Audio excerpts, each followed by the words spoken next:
semi-truck market looks drunk. Freight rates are finally waking up.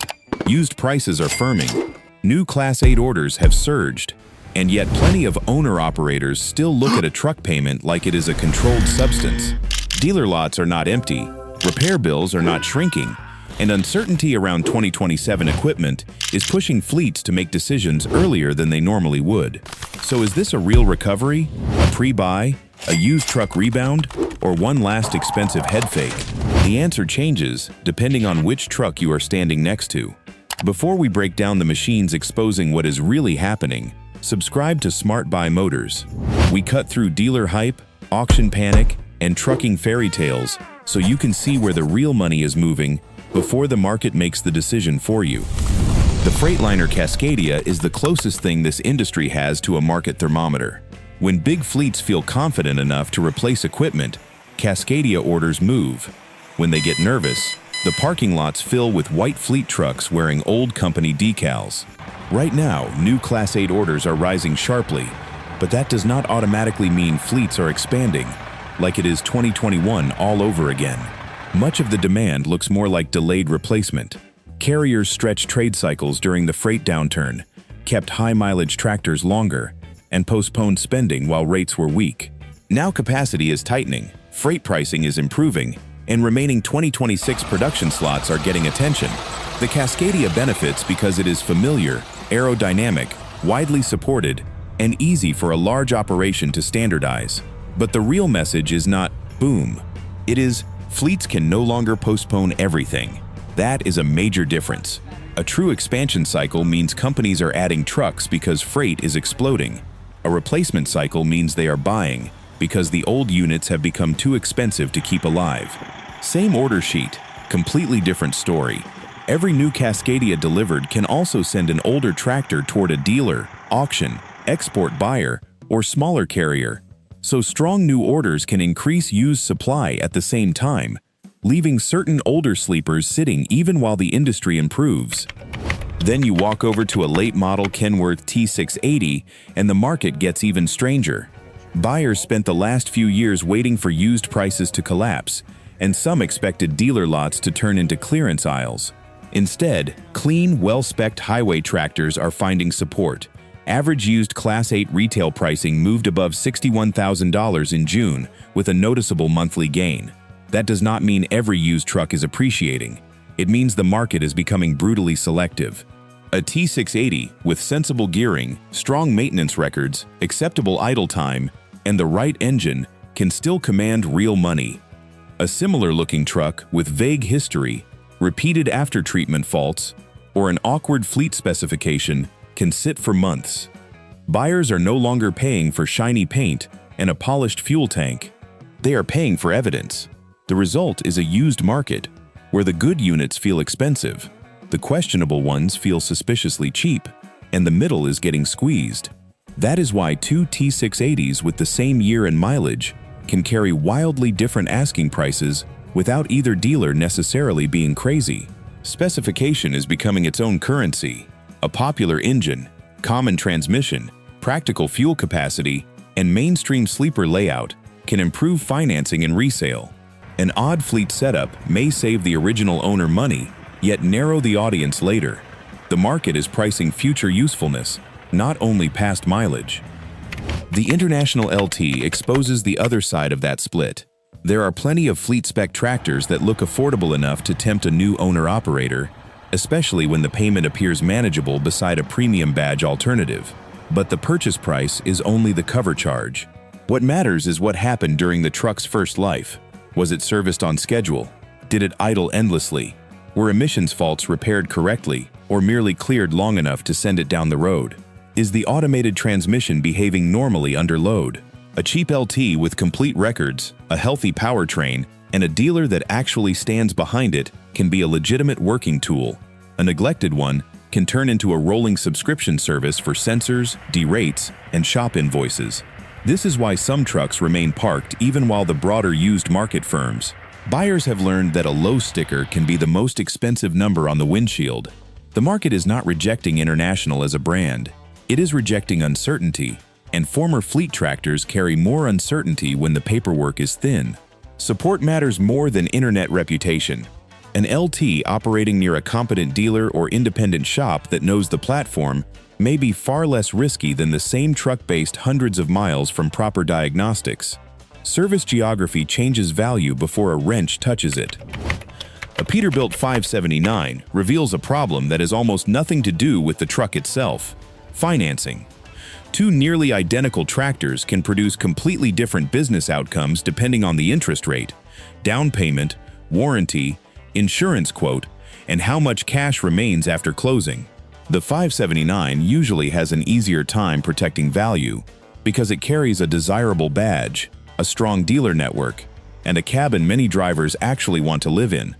But a truck can be desirable and still be financially toxic.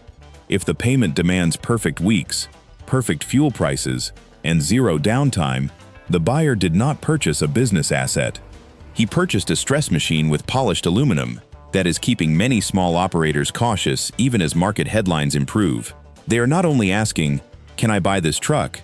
They are asking, "Can this truck survive a bad month without taking my house with it?" The semi-truck market is recovering faster on spreadsheets than it is in owner-operator bank accounts, and the 579 sits right in the middle of that tension: strong residual appeal, high real-world usefulness, but no immunity from expensive money. Better freight rates do not erase a weak balance sheet. An operator with a repair reserve and a known break-even cost has options. One who spends every dollar on the down payment becomes dependent on brokers, lenders, and repair shops. That difference never appears in the dealer photo, but it decides whether the 579 becomes an asset or an auction listing. The Volvo VNL 760 shows why driver comfort has stopped being a luxury conversation.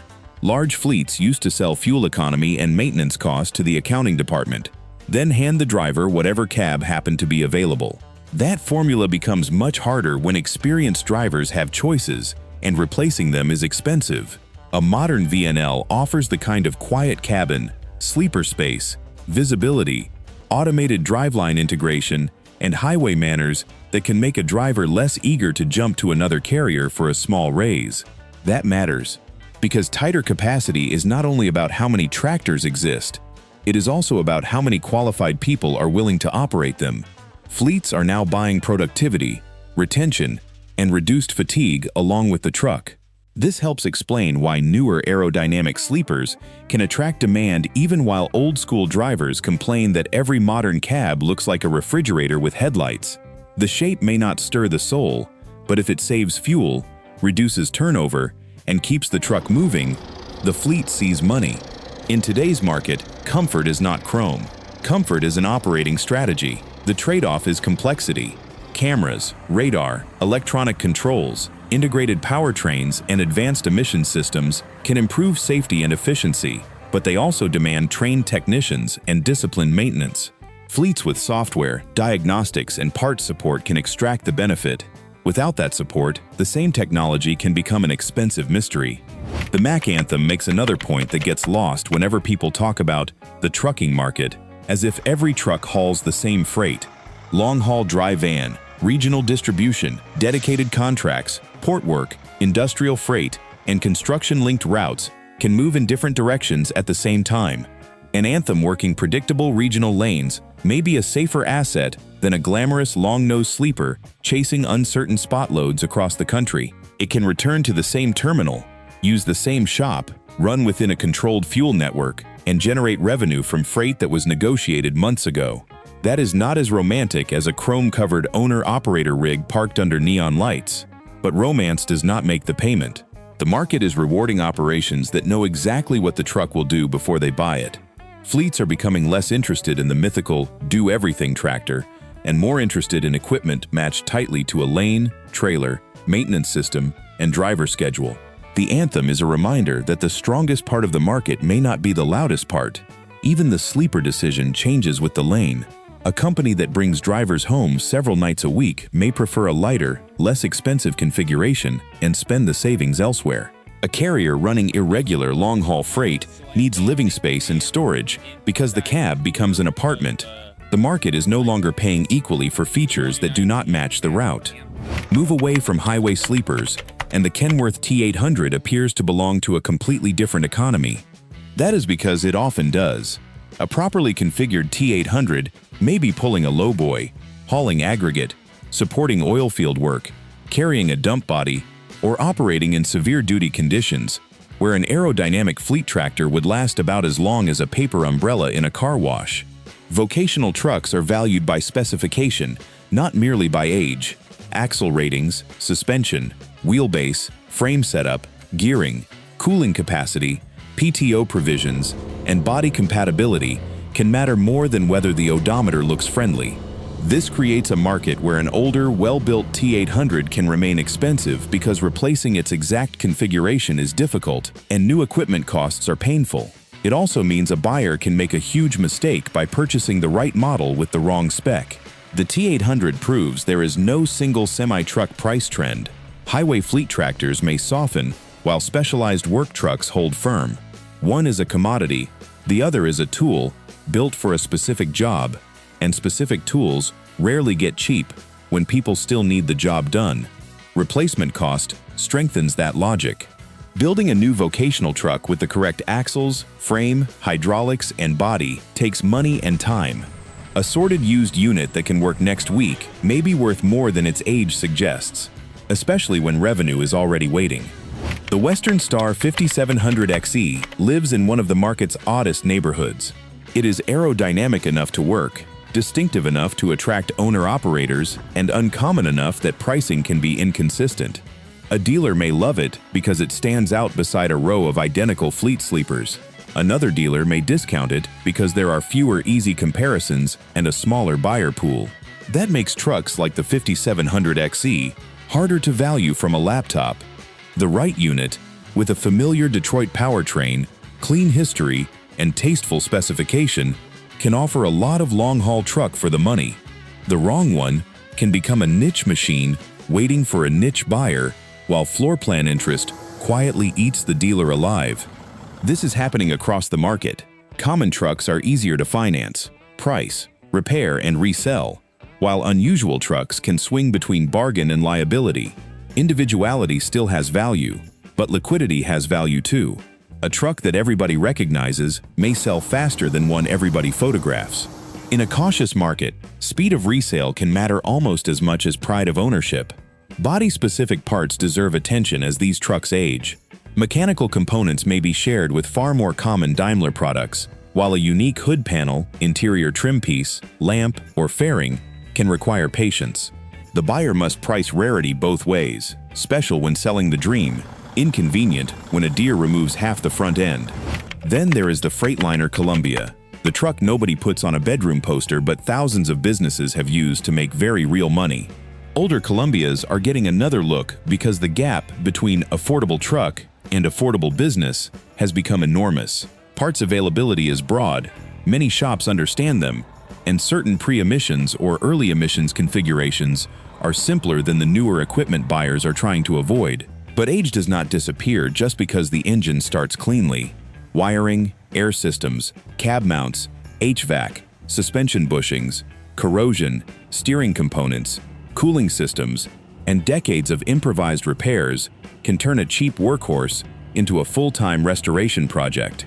The smart buyer does not ask whether an old Columbia is reliable. He asks whether this specific Columbia has been maintained well enough to remain productive. That distinction is bringing boring trucks back into the conversation. When new equipment prices, insurance, and financing become intimidating, fixable starts to look more attractive than fashionable. The Columbia is not suddenly premium, it is suddenly relevant. Fuel economy still matters. An inexpensive older tractor can surrender its purchase price advantage, one fill-up at a time. The best fit may be regional work, lower annual mileage, or in-house maintenance, not blindly copying the duty cycle of a modern aerodynamic sleeper. Cheap iron only works when the business fits the iron. And finally, the Peterbilt 379 explains why the semi-truck market can never be understood with depreciation charts alone. A clean 379 can sell for more than a much newer aerodynamic fleet tractor, even though the newer truck may use less fuel, ride quieter, and offer more modern safety technology. That sounds irrational until you understand what the buyer is purchasing. The 379 offers rebuildability, mechanical familiarity, visual identity, owner-operator status, and a platform people are willing to keep alive almost indefinitely. Some buyers want a truck that can be traded every 4 years. Others want a truck they can rebuild for the next 20. Those are completely different financial philosophies. Of course, nostalgia can become expensive. Old wiring is still old wiring, chrome does not repair a cracked frame, and a famous hood cannot turn a tired engine into a healthy one. But the strongest examples occupy a market of their own, because supply is fixed and emotional demand is real. That is the final answer to what is happening. The market is splitting. Fleets are ordering efficient replacements. Buyers are fighting over clean, late-model used trucks. Bargain hunters are returning to simple, old workhorses.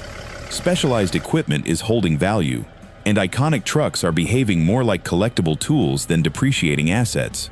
That philosophy still requires parts, knowledge, cash, and a shop relationship. Reputation does not prevent downtime. It only creates demand. Condition decides whether paying the premium was justified. So, what is happening to the semi-truck market? Almost everything at once. Demand is improving. Capacity is tighter. New orders are climbing. Used values are strengthening selectively. And operating costs are still high enough to punish one bad decision. This is not a clean boom, a clean crash, or a simple comeback. It is a market that rewards the right truck, the right spec, and the right business plan, while destroying anyone who buys on emotion alone. Subscribe to Smart Buy Motors for more real truck market analysis without the dealership fairy tales.